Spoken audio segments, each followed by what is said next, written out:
सोनवणे साहेबांना विनंती करतो की आपण 2 शब्द या ठिकाणी व्यक्त करावे. मार्गदर्शन. विद्यार्थी मित्रांनो, आज आपण या ठिकाणी विशेष उपक्रम या ठिकाणी कवळे सरांना या ठिकाणी घेण्याचा प्रयत्न केला आहे आणि याच्यामधून तुम्हाला निश्चितच बोध मिळेल. तो तुम्हाला म्हणण्यापेक्षा या ठिकाणी काम करणारे जे माझे सहकारी आहेत यांना पण बोध मिळावा आणि विद्यार्थ्यांनी पण बोध घ्यावा. कारण उपक्रमशीलता याला काही मर्यादा नाही. तुम्ही कोणत्याही उपक्रमामधून आपलं नाव या ठिकाणी तुम्ही समोर आणू शकतात. मग तुमचे कुठलेही उपक्रम असतील, अभ्यासामध्ये हुशार असणं आवश्यक आहे असं काही नाही.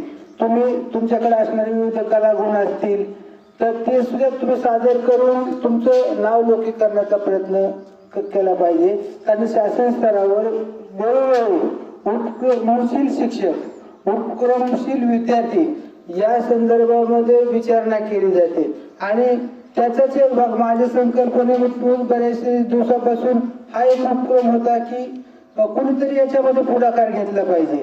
जसं विद्यार्थ्यांनी पण आपण विद्यार्थ्याच्या उपस्थितीपासून त्या नोंदी संकलित केल्यात.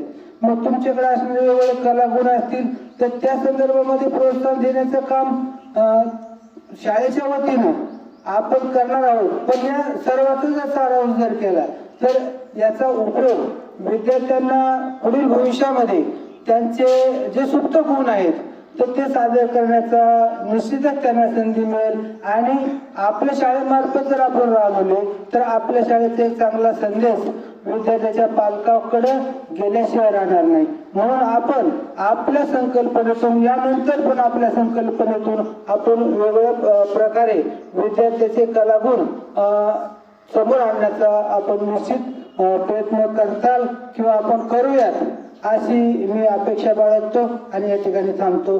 जय हिंद, जय भारत.